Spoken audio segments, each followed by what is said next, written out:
Hello guys, welcome to my YouTube channel. ഈ ഒരു സീരീസിൽ നമ്മൾ ചെയ്യാൻ പോകുന്നത്, നമുക്കറിയാം PSC എക്സാം ഏറ്റവും കൂടുതൽ SCRT ബേസ്ഡ് ആയിട്ടുള്ള ക്വസ്റ്റ്യൻസ് ആയിരിക്കും ചോദിക്കുന്നത്. അപ്പോൾ ഈ ഒരു സീരീസിൽ നമ്മൾ ഓരോ സീരീസിലും ഓരോ SCRT ടെക്സ്റ്റ് എടുത്ത് അതിനകത്ത് ചോദിക്കാൻ ചാൻസ് ഉള്ളതെല്ലാം ഒന്ന് ഓടിച്ചു നോക്കി പോവുകയാണ് ഈ ഒരു സീരീസ് കൊണ്ട് നമ്മൾ ഉദ്ദേശിക്കുന്നത്. ഒരു 20 ഡേയ്സ് ചലഞ്ചിൽ പെടുന്നതാണിത്. 20 ഡേയ്സ് കൊണ്ട് നമ്മൾ SCRT എല്ലാം കവർ ചെയ്യും. ഏതൊരു PSC എക്സാമിനും ഇത് ഉപകാരപ്പെടും. സോ ഒരു PSC മാത്രമല്ല നമുക്ക് ഈ SCRT ബേസ്ഡ് ആയിട്ടുള്ള ക്വസ്റ്റ്യൻസ് വരുന്നത്. അപ്പോൾ എല്ലാത്തിനും ഉപകാരപ്പെടുന്ന രീതിയിൽ നമുക്ക് ഇതൊരു സീരീസ് ആയിട്ട് ചെയ്യുകയാണ്. So you can also join. ആദ്യമായിട്ട് എടുത്തിരിക്കുന്നത് 10th ബയോളജി SCRT പാർട്ട് 1 ആണ് എടുത്തിരിക്കുന്നത്. അടുത്തതിൽ പാർട്ട് 2 എടുക്കും.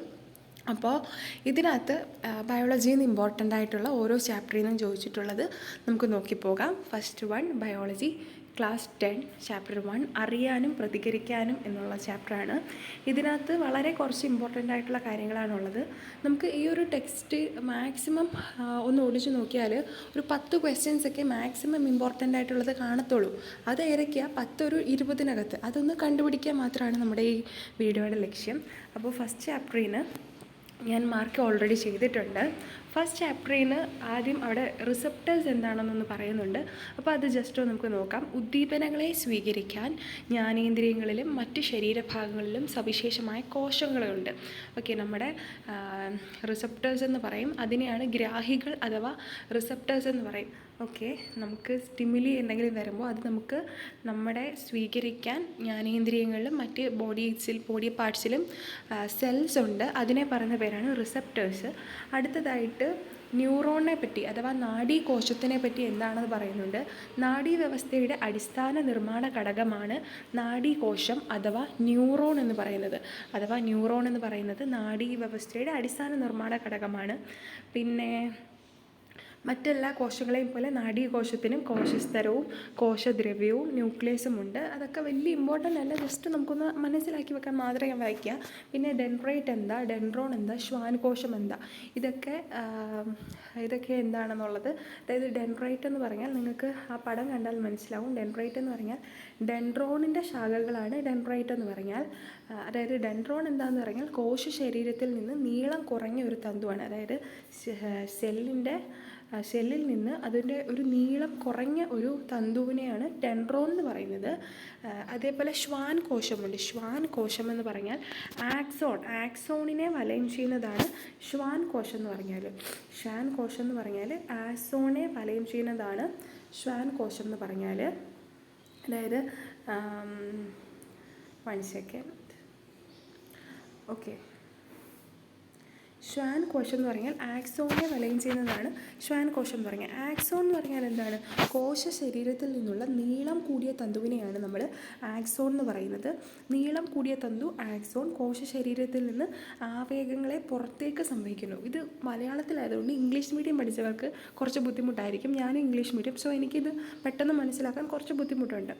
പക്ഷേ എക്സാമിൻ്റെ ക്വസ്റ്റ്യൻസ് മലയാളത്തിലായതുകൊണ്ട് നമ്മൾ മലയാളം ടെക്സ്റ്റ് തന്നെ വായിക്കുകയാണ്. ആക്സോണൈറ്റ് എന്ന് പറഞ്ഞാൽ ആക്സോണിൻ്റെ ശാഖകളാണ്. പിന്നെ സിനാപ്റ്റിക് നോബ് ഉണ്ട്. ആക്സോണൈറ്റിൻ്റെ അഗ്രഭാഗം എൻഡ് ഭാഗത്തിനെ പറയുന്ന പേരാണ് സിനാപ്റ്റിക് നോബ്. നാഡീയ പ്രേഷകം സ്രവിക്കുന്നു. പിന്നെ മിക്ക ആക്സോണുകളിലും കൊഴുപ്പടങ്ങിയ മൈലിൻ ഷീത്ത് ഉണ്ട്. ഇതിനെയാണ് മൈലിൻ ഷീത്ത്, അതായത് കൊഴുപ്പടങ്ങിയ ഒരു സംഭവമാണ് മൈലിൻ ഷീത്ത് എന്ന് പറയുന്നത്. പിന്നെ ഇവിടെ ഇമ്പോർട്ടൻ്റ് ആയിട്ടുള്ളത് ശ്വാൻകോശങ്ങളെപ്പറ്റി ഓൾറെഡി നമ്മൾ പറഞ്ഞു. അതായത് നാഡീകോശങ്ങൾക്ക് സംരക്ഷണം നൽകുന്നവയാണ് ഒളിഗോഡെൻഡ്രോസൈറ്റുകളും ശ്വാൻകോശങ്ങളും. ഈ ശ്വാൻകോശങ്ങളൊക്കെ ഈ നാഡീകോശങ്ങൾക്ക് സംരക്ഷണം നൽകുന്നവയാണ് എന്തെന്ന് പറയുന്നത്, ഈ ശ്വാൻകോശങ്ങൾ എന്ന് പറയുന്നത്. നാഡി എന്ന് പറഞ്ഞാൽ എന്താണ്? ഒരു കൂട്ടം ആക്സോണുകൾ ചേരുന്നത്. ആക്സോൺ എന്താണെന്ന് നമ്മൾ പഠിച്ചു. അങ്ങനെ ഒരു കൂട്ടം ആക്സോണുകൾ ചേരുന്നതാണ് എന്തെന്ന് പറയുന്നത്, നാഡി എന്ന് പറയുന്നത്. മൈലിൻ ഷീത്തിന് തിളങ്ങുന്ന വെള്ള നിറമാണ്. മൈലിൻ ഷീത്തിന് ഏത് കളറാണ്? വെള്ള നിറമാണുള്ളത്.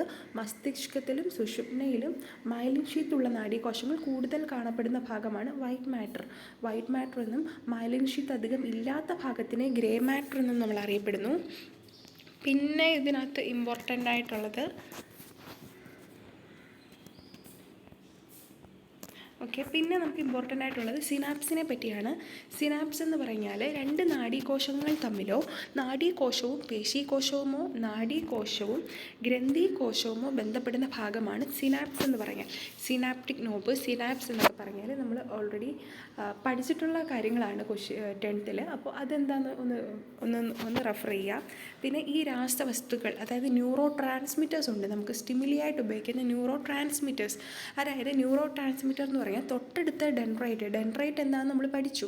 അപ്പോൾ ഡെൻഡ്രൈറ്റിനെയോ കോശത്തെയോ സ്റ്റിമുലി ചെയ്ത് വൈദ്യുത പ്രവേഗങ്ങൾ സൃഷ്ടിക്കുന്നവയാണ് ന്യൂറോ ട്രാൻസ്മിറ്റേഴ്സ് അഥവാ നാഡീയ പ്രേഷകങ്ങൾ എന്ന് പറയുന്നത്. ഇതിൽ ഏതൊക്കെയാണ് ന്യൂറോ ട്രാൻസ്മിറ്റേഴ്സ് എന്ന് പറഞ്ഞാൽ അസറ്റൈൽ കൊളിൻ, ഡോപ്പാമിൻ എന്നിവ എന്താണ് ന്യൂറോ ട്രാൻസ്മിറ്റുകൾക്ക് ഉദാഹരണങ്ങളാണ്. അത് ജസ്റ്റ് ഒന്ന് നോക്കി വെക്കുക. പിന്നെ ഈ ചാപ്റ്ററിൽ ഇമ്പോർട്ടൻ്റ് ആയിട്ടുള്ളത്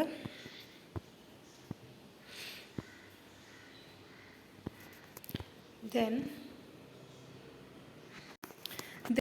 മസ്തിഷ്കത്തിനെ പറ്റി പറയുന്നുണ്ട്. നാഡീവ്യവസ്ഥയുടെ കേന്ദ്രമാണ് മസ്തിഷ്കം എന്ന് പറയുന്നത്. മസ്തിഷ്കത്തിൻ്റെ സംരക്ഷണവും പോഷണവും ഇതെല്ലാം ഇതിനെപ്പറ്റിയാണ് ഇതിനെ ഇങ്ങോട്ട് പറയുന്നത്. അതായത് മസ്തിഷ്കത്തെ പൊതിഞ്ഞ് 3 സ്തരപാളികളിലുള്ള മെനിഞ്ചസ് എന്ന ആവരണമുണ്ട്. ഈ നമ്മുടെ മസ്തിഷ്കത്തിനെ പൊതിഞ്ഞ് 3 സ്തരപാളി മെനിഞ്ചസ് എന്ന ആവരണമുണ്ട്. മെനിഞ്ചസിൻ്റെ ആന്തരപാടികൾക്കിടയിൽ മസ്തിഷ്ക അറകളിലും സെറിബ്രോസ്പൈനൽ ദ്രവം നിറഞ്ഞിരിക്കുന്നു. അപ്പോൾ എവിടെയാണ് സെറിബ്രോസ്പൈനൽ ദ്രവം ഉള്ളത്? മെനിഞ്ചസിൻ്റെ ആന്തരപാളികൾക്കിടയിൽ. അപ്പോൾ ഒരു പക്ഷേ സ്റ്റേറ്റ്മെൻറ്റ് ക്വസ്റ്റ്യൻ ഇപ്പോൾ കൂടുതലായിട്ട് ചോദിക്കാറുള്ളത് കൊണ്ട് തന്നെ അങ്ങനത്തെ ഒരു ക്വസ്റ്റ്യൻ നമുക്ക് എക്സ്പെക്റ്റ് ചെയ്യാം. അതായത് മെനിഞ്ചസിൻ്റെ ആന്തരപാളികളിൽ കാണപ്പെടുന്നതാണ് സെറിബ്രോസ്പൈനൽ ദ്രവം, അല്ലെങ്കിൽ അത് തെറ്റായിട്ട് വേറെ ഒന്നുമായിട്ട് റിലേറ്റ് ചെയ്ത് ചോദിക്കാം. അതിനകത്തുനിന്ന് നമുക്കത് മനസ്സിലാവും. നമുക്ക് ഓരോന്നിൻ്റെ ഫംഗ്ഷനാണ് ഇതിനകത്ത് നോക്കാനുള്ളത്. സെറിബെല്ലയും തലാമസിൻ്റെ ഒക്കെ ഫംഗ്ഷൻ. സെറിബ്രം നമുക്കറിയാം മസ്തിഷ്കത്തിൻ്റെ ഏറ്റവും വലിയ ഭാഗമാണ് സെറിബ്രം. ധാരാളം ചുളിവുകളും മടക്കുകളും കാണപ്പെടുന്നുണ്ട്. സെറിബ്രത്തിൻ്റെ ചാരനിറമുള്ള പുറഭാഗത്തെ കോർട്ടക്സ് എന്നും വെളുത്ത നിറമുള്ള ചെറുഭാഗത്തെ മെഡുല എന്നും പറയുന്നുണ്ട്.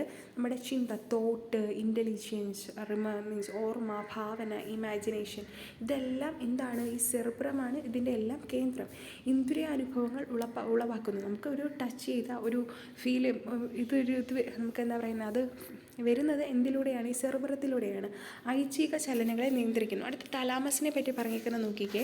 സെറിബ്രത്തിന് താഴെയായി കാണപ്പെടുന്നതാണ് തലാമസ്. സെറിബ്രത്തിൽ നിന്നുള്ള ആവേഗ പുനഃസരണ കേന്ദ്രം എന്ന് പറയാം. ശരീരത്തിൻ്റെ വിവിധ ഭാഗങ്ങളിൽ നിന്നുള്ള ആവേഗങ്ങളെ പരിശോധിച്ച് പ്രാധാന്യമുള്ളവയെ സെറിബ്രത്തിലേക്ക് അയക്കുക എന്നാണ് തലാമസിൻ്റെ ഫംഗ്ഷൻ. അടുത്ത സെറിബെല്ലം, മസ്തിഷ്കത്തിൻ്റെ രണ്ടാമത്തെ വലിയ ഭാഗമാണ് സെറിബെല്ലം എന്ന് പറഞ്ഞാൽ. സെറിബ്രത്തിന് പിന്നിൽ താഴെ 2 ഭാഗങ്ങളായിട്ടാണ് കാണപ്പെടുന്നത്. പേശി പ്രവർത്തനങ്ങളെ ഏകോപിപ്പിച്ച് ശരീരത്തിൻ്റെ ബാലൻസിങ് ചെയ്യുന്നത് സെറിബെല്ലമാണ്. മെഡില ഒബ്ലാങ്കേറ്റയെ പറ്റി പറയുന്നുണ്ട്. സെറിബ്രത്തിന് ചുവടെ സെറിബെല്ലത്തോട് ചേർന്ന് കിടക്കുന്നൊരു ഭാഗമാണ്. നമ്മുടെ ഹൃദയ സ്പന്ദനം, ശ്വാസോച്ഛ്വാസം എന്നീ അനൈച്ഛിക പ്രവർത്തനങ്ങളെ നിയന്ത്രിക്കുന്നത് ആരാണ്? മെഡില ഒബ്ലാങ്കേറ്റയാണ്. ഇനി ഹൈപ്പോതലാമസ്. തലാമസിന് തൊട്ട് താഴെ കാണപ്പെടുന്ന ഒരു ഭാഗമാണ് ഹൈപ്പോതലാമസ്. ആന്തര സമസ്ഥിതി പരിപാലനത്തിന് പ്രധാന പങ്ക് വഹിക്കുന്നു. ഇനി സുഷുമ്ന എന്ന് പറയുന്നൊരു ഭാഗം, നമ്മുടെ ഈ സ്പൈനൽ കോഡ്, ആ ഒരു റിലേറ്റ് ചെയ്ത ഭാഗമാണ് സുഷുമ്ന. അതായത് മെഡില ഒബ്ലാങ്കേറ്റയുടെ തന്നെ തുടർച്ചയായി കാണപ്പെടുന്ന ഒരു ഭാഗമാണ് എന്ത്? സുഷുമ്ന. സുഷുമ്ന നട്ടലിനുള്ളിൽ സംരക്ഷിക്കപ്പെടുന്നു. സുഷുമ്നയുടെ ഉള്ളിലെ സെൻട്രൽ കനാൽ എന്ന ചാലിലും സെറിബ്രോസ്പൈനൽ ദ്രവമുണ്ട്. ഓക്കെ, സുഷുമ്നയിലും എന്തുകൊണ്ട്? സെറിബ്രോസ്പൈനൽ ദ്രവമുണ്ട്. ബാഹ്യഭാഗത്ത് നേരത്തെ പറഞ്ഞ പോലെ വൈറ്റ് മാറ്ററും അകത്ത് ഗ്രേ മാറ്ററും കാണപ്പെടുന്നുണ്ട്. ഓക്കെ, ഇനി അടുത്തതായിട്ട് നമ്മുടെ ഇച്ഛാനുസരണങ്ങളില്ലാതെ അതായത് ഇൻവോളണ്ടറി ആയിട്ടുള്ള ആക്ഷൻസ് പ്രകാരം നടക്കുന്ന പ്രതികരണങ്ങളെയാണ് റിഫ്ലക്സ് ആക്ഷൻ എന്ന് പറയുന്നത്. അതായത് പെട്ടെന്നൊരു പിന്നുകൊണ്ട് നമ്മൾ കൈ വലിക്കും. അപ്പം നമ്മുടെ ഒരു ഇൻവോളണ്ടറി ഇല്ലാതെ പക്ഷേ അത് പ്രതികരണങ്ങൾ നടക്കുന്നതിനെയാണ് എന്തെന്ന് പറയുന്നത്? റിഫ്ലക്സ് ആക്ഷൻ എന്ന് പറയുന്നത്. ഇവിടെ പ്രേരക നാഡിയൊക്കെ ഉണ്ട്. സുഷുമ്നയിൽ നിന്നുള്ള നിർദ്ദേശം ബന്ധപ്പെട്ട പേശിയിലേക്ക് കൊണ്ടുപോകുന്നു. സംവേദ നാഡി, ഇൻ്റർ ന്യൂറോൺ, അങ്ങനെ അതിനെയൊക്കെ പറ്റി പറയുന്നുണ്ട് ഇവിടെ. ഇനി മദ്യവും റിഫ്ലക്സും, അതായത് മദ്യം മസ്തിഷ്കത്തിലെ ഗാമ അമിനോ ബ്യൂട്ടിക് ആസിഡ് എന്ന നാഡീയ പ്രേഷകത്തിൻ്റെ പ്രവർത്തനത്തെയാണ് ത്വരിതപ്പെടുത്തുന്നത്. മദ്യം എന്തിനെയാണ്? മസ്തിഷ്കത്തിലെ ഗാമ അമിനോ ബ്യൂട്ടറിക് ആസിഡ് എന്ന നാഡീയ പ്രേഷകത്തിൻ്റെ പ്രവർത്തനയാണ് ത്വരിതപ്പെടുത്തുന്നത്. മസ്തിഷ്ക പ്രവർത്തനത്തെ മന്ദീഭവിപ്പിക്കുന്ന ഈ നാഡീയ പ്രേഷകത്തിൻ്റെ ഉയർന്ന അളവ് റിഫ്ലക്സ് പ്രവർത്തനങ്ങൾ മന്ദീഭവിക്കുന്നതിനും ഉചിതമായ തീരുമാനങ്ങൾ ഉചിത സമയത്ത് കൈക്കൊള്ളുന്നതിനും തടസ്സമാകുകയാണ്. അപ്പം മദ്യം എന്തുകൊണ്ട് ഹാനികരമെന്ന് പറയുന്നതിനുള്ള റീസൺ തന്നെ ഇതാണ്. പിന്നെ സെറിബ്രത്തിൻ്റെ നിയന്ത്രണത്തിലുള്ള ഇത്തരം റിഫ്ലക്സ് ആണ് സെറിബ്രൽ റിഫ്ലക്സ് എന്ന് പറയുന്നത്. പിന്നെ നമ്മുടെ ഇതിൽ 2 തരം സിസ്റ്റം ഉണ്ട്. ഒന്ന് സിമ്പത്തറ്റിക് സിസ്റ്റവും പാരാസിമ്പത്തറ്റിക്. അതായത് നമുക്ക് പെട്ടെന്നൊരു പേടിക്കുന്നൊരു സംഭവം കണ്ടു. അപ്പം പെട്ടെന്ന് എന്ത് ചെയ്യും? നമ്മൾ പെട്ടെന്നൊരു പാമ്പിനെ കണ്ടാൽ പെട്ടെന്ന് നമ്മുടെ കണ്ണെല്ലാം വികസിച്ച് ഉമിനീരൊക്കെ കുറഞ്ഞ് ശ്വാസനാളം ഒന്ന് വികസിച്ച് നമ്മുടെ ഹാർട്ട് ബീറ്റൊക്കെ ഒന്ന് കൂടി അങ്ങനെയുള്ള പ്രവർത്തനങ്ങളാണ് എന്തെന്ന് പറയുന്നത് സിമ്പത്തറ്റിക്. പാരാസിമ്പത്തറ്റിക് എന്ന് പറഞ്ഞാൽ നേരെ ഓപ്പോസിറ്റ്, ഒന്ന് റിലാക്സ്ഡ് ആയിട്ടുള്ള അവസ്ഥ, ഒന്ന് ഹൃദയമിടിപ്പൊക്കെ സാധാരണ നിലയിലാവുന്നു. ഈ ഒരു അവസ്ഥയാണ് പാരാസിമ്പത്തറ്റിക് അവസ്ഥ എന്ന് പറഞ്ഞാൽ. ഇനി ഇവിടെ കുറച്ച് രോഗങ്ങളും അതിൻ്റെ രോഗകാരണങ്ങളും പറയുന്നുണ്ട്. അൽഷിമേഴ്സ് എന്ന് പറഞ്ഞാൽ മസ്തിഷ്കത്തിലെ നാഡീകലകളിൽ അലേയമായ ഒരുതരം പ്രോട്ടീൻ അടിഞ്ഞുകൂടുന്നു, ന്യൂറോണുകൾ നശിക്കുന്നു. ഇതിനെയാണ് എന്തെന്ന് പറയുന്നത്? അൽഷിമേഴ്സ് എന്ന് പറയുന്നത്. അടുത്ത പാർക്കിൻസൺ രോഗമുണ്ട്. പാർക്കിൻസൺ രോഗം എന്ന് പറഞ്ഞാൽ മസ്തിഷ്കത്തിലെ പ്രത്യേകം ഒരു ഗാംഗ്ലിയോൺസിൻ്റെ നാശമാണ്. ഓക്കെ, മസ്തിഷ്കത്തിലെ പ്രത്യേകം ഒരു ഗാംഗ്ലിയോൺസിൻ്റെ നാശത്തിനെയാണ് പാർക്കിൻസൺ എന്ന് പറയുന്നത്. അടുത്തതായിട്ട് അപസ്മാരത്തിനെ പറ്റി പറയുന്നു. തലച്ചോറിൽ തുടർച്ചയായി ക്രമരഹിതമായി വൈദ്യുത പ്രവാഹം ഉണ്ടാകുന്നു. ഇതുവരെ പക്ഷേ ചോദിക്കാൻ ഹൈ ചാൻസ് ഉള്ളത്, അതായത് തലച്ചോറിൽ തുടർച്ചയായി ക്രമരഹിതമായി വൈദ്യുത പ്രവാഹം ഉണ്ടാകുന്നതിനെ നമ്മൾ പറയുന്ന പേരാണ് അപസ്മാരം. അതിൻ്റെയൊക്കെ സിംറ്റംസും ജസ്റ്റ് ഒന്ന് വായിച്ചു വെച്ചേക്കുക. ഇത്രയാണ് ഈ ഒരു ചാപ്റ്ററിൽ ഇമ്പോർട്ടൻ്റ് ആയിട്ടുള്ള കാര്യങ്ങൾ. ഇനി നമ്മുടെ സെക്കൻഡ് ചാപ്റ്ററിലോട്ട് നമ്മൾ കയറി. അതായത് നമ്മുടെ ജ്ഞാനേന്ദ്രിയങ്ങൾ മീൻസ് ഐ, ഇയർ എന്നതിനെയൊക്കെ പറ്റിയുള്ള ഒരു ചാപ്റ്ററാണ് സെക്കൻഡ് ചാപ്റ്റർ. അതിൽ തന്നെ ഐ വരയ്ക്കാൻ നമ്മൾ 10th കുറേ പഠിച്ചിട്ടുള്ളതാണ് അല്ലേ. അപ്പോൾ അത് ഐയുടെ പാർട്സ് ഇതൊക്കെയാണ് ഇവിടെ പറയുന്നത്. അതായത് ഐയിൽ കോർണിയ, ഇതൊക്കെ എല്ലാം ഒന്ന് നമുക്ക് അറിയാവുന്ന കാര്യങ്ങളൊന്ന് നോക്കി ജസ്റ്റ് വെക്കുക. ദെൻ കണ്ണിൻ്റെ പാളികളെക്കുറിച്ച് പറയുന്നുണ്ട്. ദൃഢപടലം, രക്തപടലം, ദൃഷ്ടിപടലം. അതായത് കണ്ണിന് 3 ടൈപ്സ് ഓഫ് പാളികളുണ്ട്. അതായത് സ്ക്ലീറ, കൊറോയിഡ്, റെറ്റിന എന്ന് പറയും.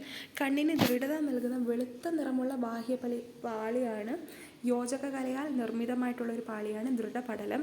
അടുത്ത രക്തപടലം അഥവാ കൊറോയിഡ് എന്ന് പറഞ്ഞാൽ ധാരാളം രക്തക്കുഴലുകൾ കാണപ്പെടുന്ന ഒരു മധ്യപാളിനെയാണ് എന്തെന്ന് പറയുന്നത് രക്തപടലം പെടുന്നത്. അതിനകത്ത് കുറേ ബ്ലഡ് വെസലുണ്ട്. അടുത്ത പ്രകാശഗ്രാഹികൾ കാണപ്പെടുന്ന പാളിനെയാണ് റെറ്റിന അഥവാ ദൃഢപടലം എന്ന് പറയുന്നത്. പിന്നെ നമ്മൾ പറയുന്നത് ഈ ദൃഢപടലത്തിൻ്റെ ഭാഗമായിട്ട് വരുന്ന ആളുകളാണ് കോർണിയ കൺജക്റ്റീവും. അതേപോലെ തന്നെ രക്തപടലം അഥവാ കൊറോയിഡിൻ്റെ ഭാഗങ്ങളായി വരുന്ന ആളുകളാണ് ഐറിസും പ്യൂപ്പിളും. അതേപോലെ റെറ്റിനയുടെ ഭാഗമായി വരുന്ന ആളുകളാണ് പീതബിന്ദുവും അന്തബിന്ദുവും. അഥവാ നമുക്ക് യെല്ലോ സ്പോട്ടും ബ്ലൈൻഡ് സ്പോട്ടും നമുക്കറിയാം റെറ്റിനയിലാണുള്ളതെന്ന് നമുക്കറിയാം. അടുത്തത് സീലിയറി പേശികളെ പറ്റി ഒന്ന് ജസ്റ്റ് നോക്കുക. സീലിയറി മസിൽസ്, അതായത് ലെൻസിന് ചുറ്റുമുള്ള വൃത്താകൃതിയിലുള്ള ഒരു പേശികളാണ്. ഇവയുടെ സങ്കോചവും വിശ്രമാവസ്ഥ പ്രാപിക്കലും ലെൻസിൻ്റെ വക്രത ക്രമീകരിക്കുന്നു. ഓക്കെ, അതെന്താണെന്ന് ജസ്റ്റ് ഒന്ന് അറിയുക. ഇനി അക്വസ് ദ്രവവും വിട്രസ് ഹ്യൂമറും വിട്രസ് ഹ്യൂമറും ഇമ്പോർട്ടൻ്റ് ആണ്. അക്വസ് ദ്രവം എന്ന് പറഞ്ഞാൽ കോർണിയയ്ക്കും ലെൻസിനും ഇടയിലെ അക്വസ് അറകളിൽ നിറഞ്ഞിരിക്കുന്ന ജലമാണ് അക്വസ് ദ്രവം. വിട്രിയസ് ദ്രവം എന്ന് പറഞ്ഞാൽ ലെൻസിനും റെറ്റിനയ്ക്കും ഇടയിലുള്ള ദ്രവമാണ് വിട്രിയസ് ദ്രവം എന്ന് പറഞ്ഞാൽ. ഇനി അടുത്ത് നമ്മൾ റോഡ് സെല്ലും കോൺസെല്ലിൻ്റെ കാര്യം പറഞ്ഞു. റോഡ് സെല്ല് എന്തുണ്ടെന്ന് അറിയാമോ? റോഡോപ്സിനുണ്ട്. ഒരു വിഷ്വൽ പിഗ്മെൻ്റാണ് ഇത്. ഓപ്സിൻ എന്ന പ്രോട്ടീനും വിറ്റാമിൻ എയിൽ നിന്നുണ്ടാകുന്ന റെറ്റിനാൽ എന്ന പദാർത്ഥവും ചെയ്യുന്നതാണ് റോഡോപ്സിൻ. അതായത് റെറ്റിനാലും ഓപ്സിനും കൂടെ ചേർന്നാണ് റോഡോപ്സിൻ ഉണ്ടാകുന്നത്. കോൺ കോശങ്ങളിൽ അടങ്ങിയിരിക്കുന്നത് ഫോട്ടോപ്സിനാണ്. ഓക്കെ, ഇതിനെ അയഡോപ്സിൻ എന്നും വിളിക്കാറുണ്ട്. ഓപ്സിൻ തന്മാത്രയിലെ അമിനോ ആസിഡുകൾ വ്യത്യസ്തമായാണ് ഈ വൈവിധ്യത്തിന് കാരണം. അപ്പോൾ ഇവിടെ നമുക്ക് നോക്കിയാൽ മനസ്സിലാവും. റോഡോപ്സിൻ എന്ന് പറഞ്ഞാൽ റെറ്റിനാലും ഓപ്സിനും കൂടെ ചേർന്നെയാണ് റോഡോപ്സിൻ എന്ന് പറഞ്ഞാൽ. ഇനി അടുത്ത ഇമ്പോർട്ടൻ്റ് ആയിട്ടുള്ളൊരു കാര്യമാണ് ഇതിൻ്റെ ഡിസോർഡേഴ്സ് അഥവാ ഡിസീസ് ഐയുമായിട്ട് ബന്ധപ്പെട്ട്. ഒന്ന് മയോപ്പിയ നമ്മൾ പറഞ്ഞു, ചില നേത്രവൈകല്യങ്ങളെക്കുറിച്ച് മനസ്സിലാക്കി. അപ്പം മയോപ്പിയ അതിലൊന്ന്. പിന്നെ മറ്റ് ചില നേത്രവൈകല്യങ്ങളുണ്ട്. ഒന്ന് നിശാന്തത അഥവാ നൈറ്റ് ബ്ലൈൻഡ്നെസ്. അതായത് വിറ്റാമിൻ എയിൽ നിന്ന്, അതായത് കാഴ്ചവർണ്ണകളിലെ റെറ്റിനാൽ എന്ന് പറയുന്നത് വിറ്റാമിൻ എയിൽ നിന്ന് രൂപം കൊള്ളുന്നതാണ്. ഓക്കെ, അപ്പോൾ അങ്ങനെ വിറ്റാമിൻ എയുടെ കുറവ് വരുമ്പോൾ സംഭവിക്കുന്ന എന്താണെന്നത് നിശാന്തത എന്ന് പറയുന്നത്. അടുത്ത സെറോഫ്താൽമിയ എന്ന് പറയുന്ന ഒരു ഡിസീസ്. ഇതെന്ന് പറഞ്ഞാൽ ശരിക്കും ചോദിച്ചിട്ടുള്ളതാണ്, ഓൾറെഡി PSC റിപ്പീറ്റഡ് ക്വസ്റ്റ്യൻ ആണിത്. സെറോഫ്താൽമിയ എന്ന് പറഞ്ഞാൽ വിറ്റാമിൻ എയുടെ തുടർച്ചയായ അഭാവം ഉണ്ടായതിനാൽ നേത്രവർണ്ണവും കോർണിയയും വരണ്ട് കോർണിയ അദാര്യമായി തീരുന്നു. ഇത് സിറോഫ്താൽമിയ എന്ന അവസ്ഥയിലേക്കും തുടർന്ന് അന്ധതയിലേക്ക് നയിക്കുന്നു. എന്താണ് സിറോഫ്താൽമിയ എന്ന് പറഞ്ഞാൽ വിറ്റാമിൻ എയുടെ കുറവുകൊണ്ട് തന്നെയാണ് സിറോഫ്താൽമിയ. നിശാന്തതയും സിറോഫ്താൽമിയൊക്കെ ചോദിച്ചത്. അടുത്ത കളർ ബ്ലൈൻഡ്നെസ് എന്ന് പറഞ്ഞാൽ എന്താണ്? നമുക്കറിയാം ചുവപ്പ്, പച്ച, നീല എന്നീ നിറങ്ങൾ തിരിച്ചറിയാനുള്ള കോൺകോശങ്ങൾ നമുക്ക് റെറ്റിനയ്ക്കുണ്ട്. അപ്പോൾ കോൺകോശങ്ങളുടെ തകരാറ് മൂലം ചിലർക്ക് ഈ ചുവപ്പും പച്ചയും നിറങ്ങൾ തിരിച്ചറിയാൻ കഴിയില്ല. ഇതിനെയാണ് കളർ ബ്ലൈൻഡ്നെസ് എന്ന് പറയുന്നത്. അടുത്ത ഗ്ലോക്കോമ. ഗ്ലോക്കോമ എന്ന് പറഞ്ഞാൽ കണ്ണിലെ കലകൾക്ക് പോഷണം നൽകുന്ന ദ്രവമാണ് അക്വസ് ദ്രവം. ഓക്കെ, കണ്ണിലെ ഇതിന് പോഷകം നൽകുന്നത് ആരാണ്? അക്വസ് ദ്രവമാണ്. അക്വസ് ദ്രവത്തിൻ്റെ പുനരാഗീരണം നടക്കാതെ വരുമ്പോൾ കണ്ണിനുള്ളിൽ എന്ത് കൂടുന്നു? പ്രഷർ കൂടുന്നു. കണ്ണിനുള്ളിൽ പ്രഷർ കൂടുന്നു. അപ്പോൾ റെറ്റിനയ്ക്കും പ്രകാശഗ്രാഹി കോശങ്ങൾക്ക് നാശമുണ്ടാക്കി അന്ധതയിലേക്ക് നയിക്കുന്ന ഈ ഒരു രോഗം, അതായത് നമ്മുടെ അക്വസ് ഹ്യൂമറിൻ്റെ കൂടി അത് പ്രഷർ കൂടി റെറ്റിനയ്ക്കും നമ്മുടെ റോഡ് സെൽസിനും കോൺ സെൽസിനും നാശമുണ്ടാക്കുന്നതിനെയാണ് ഗ്ലോക്കോമ എന്ന ഡിസീസ് എന്ന് പറയുന്നത്. അടുത്ത തിമിരം. തിമിരം എന്ന് പറഞ്ഞാൽ കണ്ണിലെ ലെൻസ് അതാര്യമാക്കുന്നത് മൂലം നഷ്ടപ്പെടുന്ന അവസ്ഥയാണിത്. ലെൻസ് മാറ്റിവെക്കൽ ശസ്ത്രക്രിയയാണ് തിമിരത്തിനുള്ള ഒരു ഇത്. അടുത്ത ചെങ്കണ്ണ്. കൺജക്റ്റീവയെ ബാധിക്കുന്ന അണുബാധയാണ്. അപ്പം ചെങ്കണ്ണ് എന്ന് പറഞ്ഞാൽ കണ്ണിൻ്റെ ഏത് പാർട്ടിനെയാണ് ബാധിക്കുന്നത്? കൺജക്റ്റീവയാണ് ബാധിക്കുന്നത്. ഓക്കെ, അടുത്ത് നമ്മൾ ചെവിയിലോട്ട് കടന്നിരിക്കുകയാണ്. ചെവി എന്ന് പറഞ്ഞാൽ നമുക്കറിയാം internal year, external year, middle year ഉണ്ട്. അപ്പോൾ അതിനകത്ത് ഇമ്പോർട്ടൻ്റ് ആയിട്ടുള്ള കാര്യങ്ങൾ അതിൻ്റെ എക്സ്റ്റേണൽ ഇയറിലെ ഭാഗങ്ങളാണ് ഓഡിറ്ററി കനാൽ, ടിമ്പാനം. അപ്പോൾ പിന്ന എന്ന് പറഞ്ഞാൽ ചെവിക്കൂട, ശബ്ദതരങ്ങളെ കർണനാളത്തിലേക്ക് നയിക്കുന്നതാണ് ചെവിക്കൂട എന്ന് പറയുന്നത്. അടുത്ത ഓഡിറ്ററി കനാൽ എന്ന് പറഞ്ഞാൽ ശബ്ദതരങ്ങളെ ഈ ടിമ്പാനത്തിലേക്ക് നയിക്കുന്നത് അഥവാ കർണപടത്തിലേക്ക് നയിക്കുന്നതാണ്. അപ്പോൾ അതൊക്കെയാണ്. കർണപടം എന്ന് പറഞ്ഞാൽ മധ്യകർണത്തെ വാഹികർണത്തിൽ നിന്ന് വേർതിരിക്കുന്നതാണ്. മിഡിൽ ഇയറിനെ എക്സ്റ്റേണൽ ഏരിയയിൽ നിന്ന് വേർതിരിക്കുന്നതാണ് ടിമ്പാനം എന്ന് പറഞ്ഞാൽ. പിന്നെ മിഡിൽ ഇയറിനെ പറ്റി പറയുന്നുണ്ട്.